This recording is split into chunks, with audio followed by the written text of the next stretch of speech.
Yesterday, the DFC, the Development Finance Corp, announced nearly $1 billion in approved and potential deals in Brazil.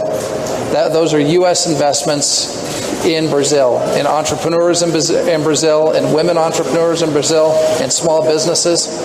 And this is in addition to the $1 billion that the DFC has already invested in Brazil. Há 2 semanas das eleições americanas, o governo dos Estados Unidos acena com a promessa de investir $1 bilhão no Brasil. A oferta foi feita durante visita de uma delegação americana, da qual fazia parte o conselheiro de Segurança Nacional dos Estados Unidos, Robert O'Brien, que acabamos de ouvir. Por trás da aproximação, um interesse: impedir a empresa chinesa Huawei de fornecer ao Brasil equipamentos para a instalação da tecnologia 5G na rede de celulares.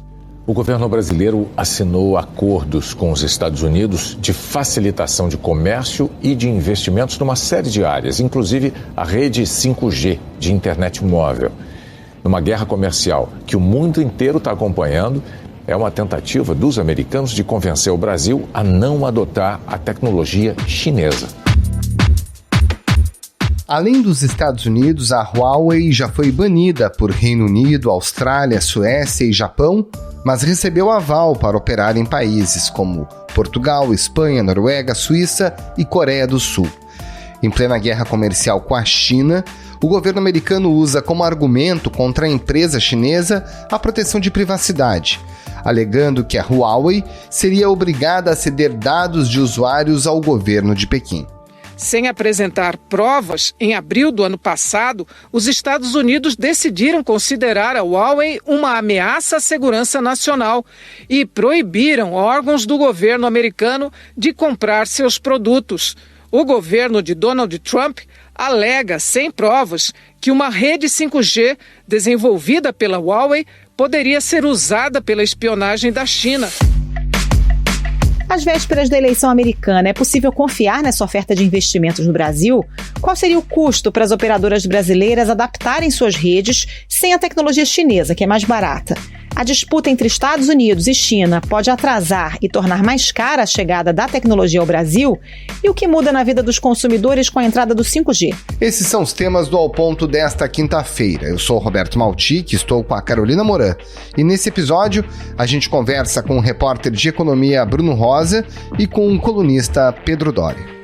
Fique com a gente.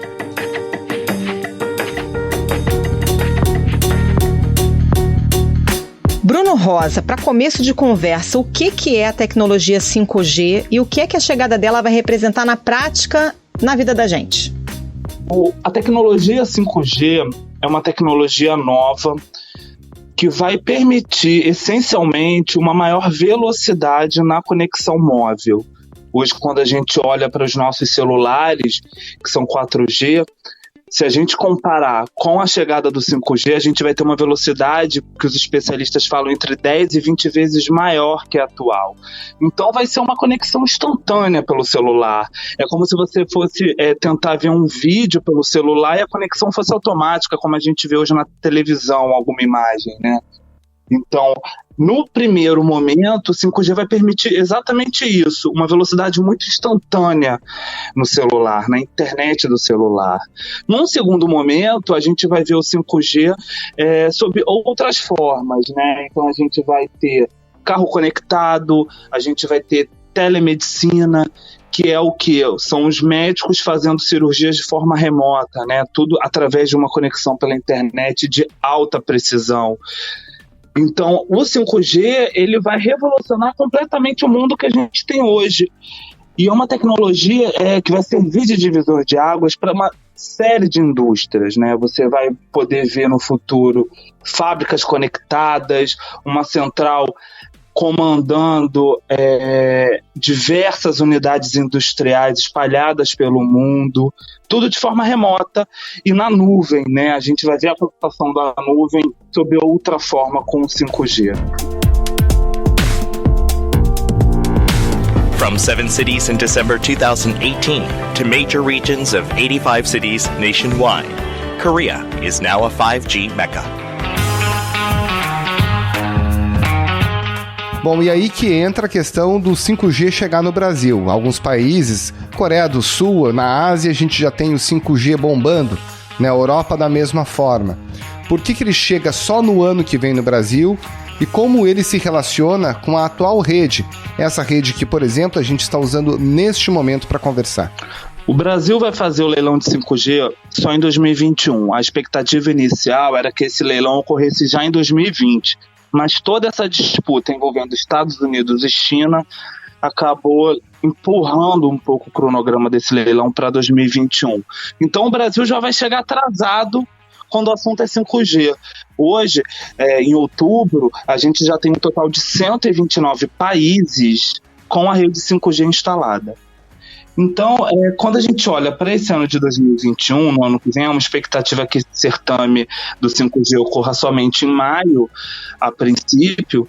A gente vai ver aí as operadoras de telecomunicações entrando nesse leilão para comprar essas frequências, e essas frequências são uma espécie de espaços que vão permitir trafegar os dados de internet em alta velocidade. E para ter essas frequências funcionando efetivamente, as teles vão ter que contratar fabricantes de infraestrutura, que é a fibra ótica, que é a antena, que são as estações que a gente chama de estações radiobase. E quem são os principais fabricantes dessas estações radiobase hoje? Você tem a chinesa Huawei, que no Brasil tem 40% de mercado, e além disso você tem a Ericsson e a Nokia, ambas europeias. A Ericsson, assim como a Huawei, tem 40% de mercado, a Nokia está um pouco atrás com 20%. Então, a discussão que se coloca hoje é, sem a Huawei, como é que fica esse atendimento, né? Quer dizer, o Brasil ele vai conseguir, as operadoras vão conseguir desenvolver uma rede capaz, sem afetar preço, as outras concorrentes vão ter capacidade de atender a demanda das empresas de telefonia para o 5G? Essa é uma grande dúvida, porque hoje, quando você pega um equipamento 4G, ele vai conversar já com 5G, né? Hoje os equipamentos eles já têm essa capacidade. Só que o problema é, uma antena 4G da Ericsson conversa com 5G da Ericsson. Um 4G da Huawei vai conversar com 5G da Huawei. Então, se você olhar o 5G e tiver uma proibição de uma empresa que hoje tem 40% de mercado, você vai ter um grande problema aí de conectividade para frente, né? E alguns especialistas estimam aí que esse custo para você trocar tudo que a Huawei já tem instalado hoje no Brasil vai demandar 10 bilhões de reais de investimentos das teles para poder fazer essa troca. E aí, Bruno, você está falando em 10 bilhões para fazer a troca toda, né, do que já está instalado de 4G, e vem os americanos acenar com $1 bilhão em investimentos no Brasil para que a gente faça essa troca. É pouco, né? Sim, é pouco. E se você levar em conta que hoje as empresas de telefonia no Brasil investem por ano cerca de 30 bilhões de reais, né, seja para a construção de novas redes, manutenção do que já existe, $1 bilhão perto desse universo de 30 bilhões de reais, realmente é um valor muito pouco, é um valor que não vai atender a necessidade de investimento do 5G daqui para frente. Então as operadoras de telefonia no Brasil elas estão muito reticentes e estão com dúvidas mesmo de entender o que significa esse $1 bilhão. É um crédito de R$1 bilhão, não é dinheiro dado, é um crédito de R$1 bilhão, né, para várias atividades, inclusive para o 5G. Quais são as condições desse $1 bilhão, né? O governo americano não vai dar esse dinheiro para as empresas, ele vai fazer um empréstimo. Mas a dúvida é qual vai ser a condição de por que empréstimo. Lembrando que a Huawei, a Ericsson, a própria Nokia, todas as empresas de infraestrutura, quando elas vão fazer um acordo com as empresas de telefonia, elas já fazem financiamentos, porque os valores são muito altos. Então, por exemplo, se uma Ericsson vai fechar um contrato com qualquer uma das empresas de telefonia no Brasil, e é um contrato de bilhões de dólares, eles já fazem um financiamento para a operadora comprar esse equipamento de forma parcelada, com algum tipo de benefício. Então as teles ficam se perguntando, ontem elas ficaram se perguntando isso. Eu conversei com alguns executivos e eles questionaram exatamente isso. Mas qual vai ser a condição desse empréstimo? Vai ser juro zero praticamente? Então quer dizer, há muitas dúvidas ainda e muita espuma, né, nesse sabão. Em nota, a Embaixada da China no Brasil disse que um pequeno número de políticos americanos, desprezando os fatos e forjando uma série de mentiras, vem lançando ataques difamatórios contra o 5G da Huawei. Agora, naturalmente, que a China não gostou dessa barganha, né? Como é que a China reagiu à oferta dos Estados Unidos de um crédito, né, para as operadoras brasileiras? A China vem criticando fortemente os Estados Unidos. A gente viu nessas últimas horas, digamos assim, essas últimas 24 horas, o governo chinês e representantes do governo criticando essa decisão dos Estados Unidos, toda essa postura dos Estados Unidos. Há uma troca de acusações mútuas entre os dois países, porque a China também está muito preocupada, porque o Brasil é um mercado muito importante para a Huawei. Né, o Brasil é um quinto maior mercado de telecomunicações do mundo, e não estar presente aqui com 5G para a Huawei vai ser um grande baque financeiro. Então a China está tentando uma interlocução também com o governo brasileiro para tentar de alguma forma romper esse alinhamento do governo Bolsonaro com o governo Trump, que é muito forte, muito evidente, né? E até agora o governo brasileiro não vem tendo muitos benefícios desse alinhamento com os Estados Unidos, né? Lembrando aí que os Estados Unidos está aumentando tarifa de aço, está aumentando tarifa de produtos agrícolas, e o Brasil só vem recebendo aí bola nas costas. Então é preciso entender um pouco como é que vai ser a definição do 5G daqui para frente. Bruno, esse imbróglio todo pode atrasar a implantação do 5G no Brasil e encarecer o serviço para o consumidor? Esse imbróglio entre os Estados Unidos e China já atrasou o 5G no Brasil, né? A previsão era que o leilão fosse no ano de 2020, já estamos no final de 2020, agora há uma previsão para maio de 2021, e essa é uma previsão, não há nada certo, não foi marcado o leilão. Então o leilão já está atrasado. A expectativa é que não se postergue esse leilão para o segundo semestre de 2021, como já temem algumas empresas do setor. E a grande questão do preço, a grande parte dos analistas acredita que sim, que vai haver um aumento de preços, porque hoje você tem 3 fornecedores de infraestrutura no Brasil. Se você tira obviamente, por uma questão de oferta e demanda, se você tira um fornecedor, você tem menos fornecedores, então, obviamente, o preço já aumenta. E essa situação fica ainda mais delicada quando você tira 40%, quando você tira uma empresa que tem 40% de mercado, né? Então você restringe ainda mais essa oferta. Então os especialistas temem sim um aumento de preços nos primeiros anos, caso a Huawei, que tem 40% do mercado, seja proibida de fornecer equipamentos 5G. Bruno Rosa, repórter de economia, muito obrigado pela sua participação aqui no Ao Ponto, um ótimo trabalho. Valeu, Bruno, obrigado, até a próxima. Obrigado.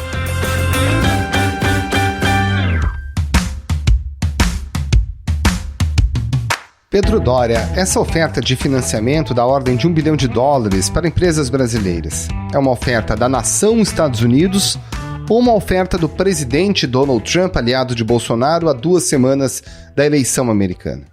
Olha, ao que tudo indica, é uma oferta do presidente Donald Trump. Então, a primeira coisa que a gente tem que ver é o seguinte: essa política anti-China, que concentrou todas as suas forças numa política anti-Huawei, se mantém num governo Joe Biden?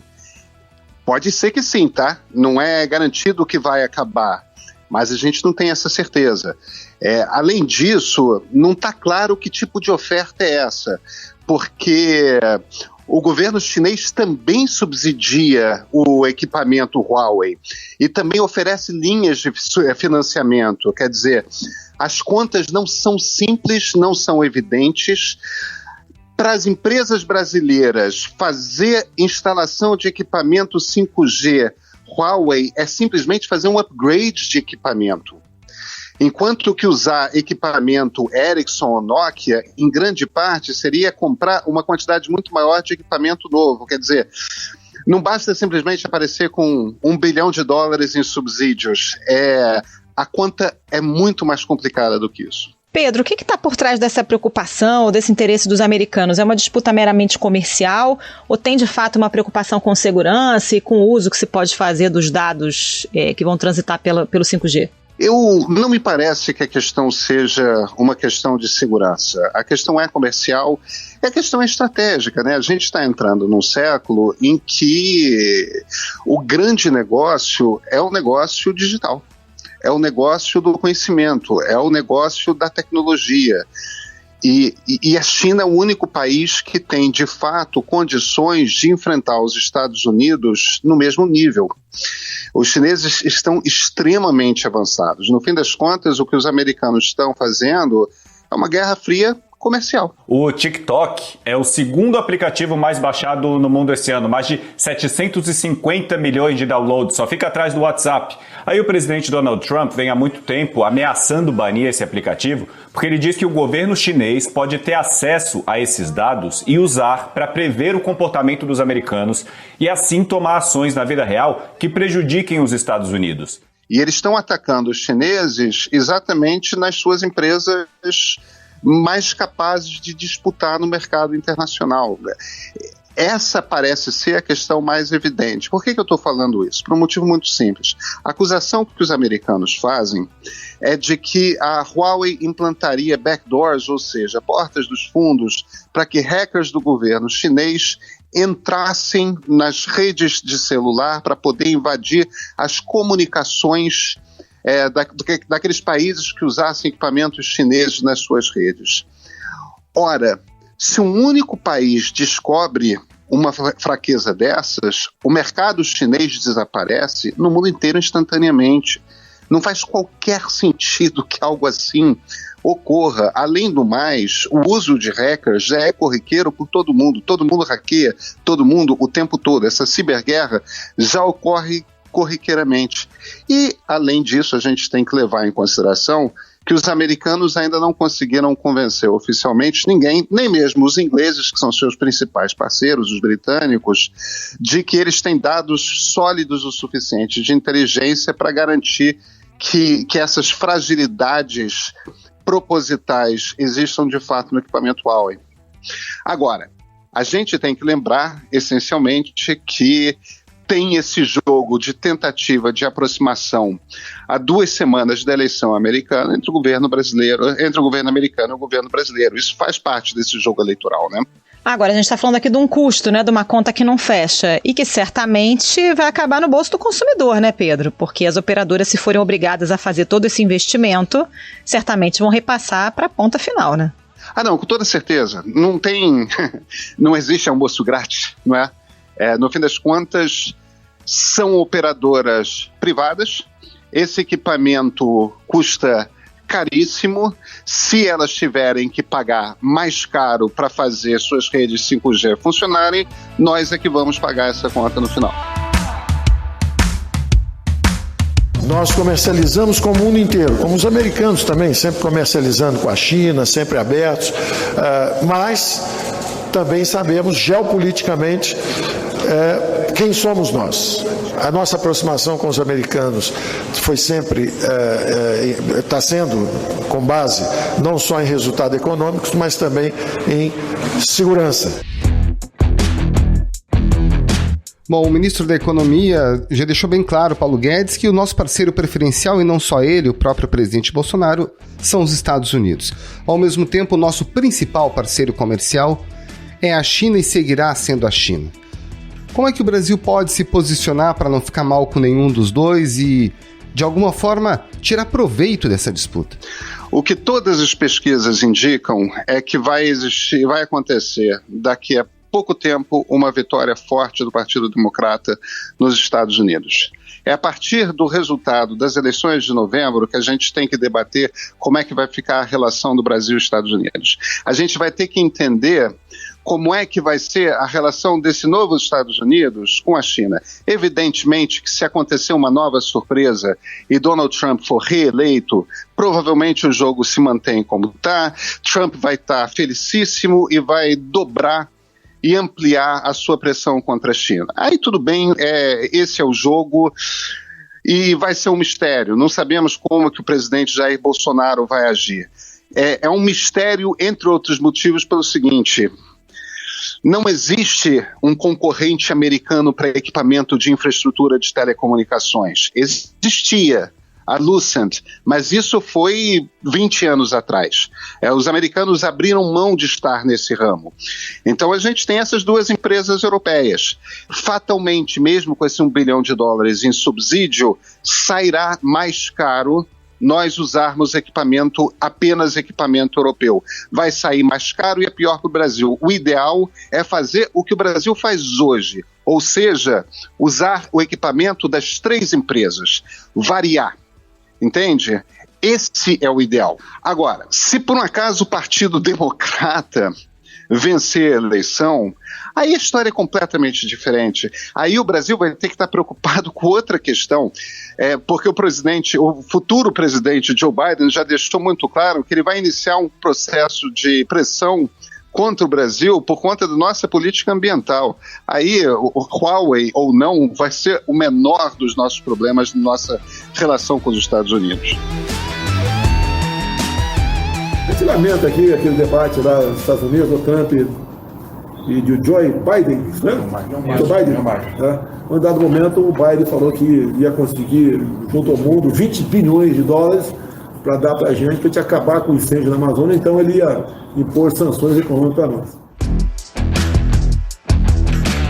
Pedro, para a gente encerrar, esse é um movimento clássico de aproximação com o Brasil, 1 bilhão, né, uma oferta de $1 bilhão de financiamento, num período que ele pode estar praticamente ao fim do seu mandato, caso as pesquisas se confirmem com uma vitória do Joe Biden. Em alguns dias, também na área espacial, que é uma área pouco divulgada, houve a inclusão do Brasil num projeto bastante complexo, que é o projeto Artemis, que tem como meta levar astronautas de volta à Lua, depois a Marte.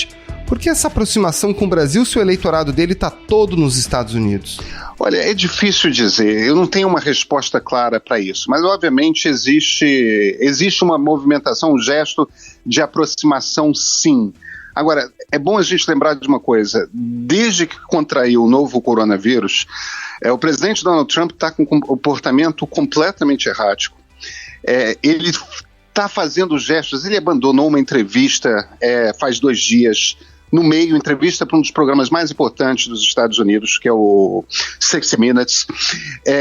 Ele está fazendo bravatas pioradas. People are tired of hearing Fauci and all these idiots, these people that have gotten it wrong. Fauci's a nice guy. He's been here for 500 years. Os senadores republicanos estão começando a se afastar dele, o que indica que eles próprios começam a temer uma derrota que pode ser uma derrota feia. Então, a gente tem que botar nesse jogo, nesse tabuleiro, mesmo sem ter uma explicação clara para o porquê de o presidente Donald Trump estar fazendo, ou o governo americano está fazendo essa aproximação tão próximo da eleição com o Brasil, a gente tem que lembrar que este é um momento em que o presidente Donald Trump está se comportando de uma maneira particularmente errática, até para os padrões dele, tá? Pedro Doria, obrigada pela participação aqui no Ao Ponto mais uma vez. Até a próxima. Muito obrigado, Pedro. Um grande abraço. Valeu, abraço.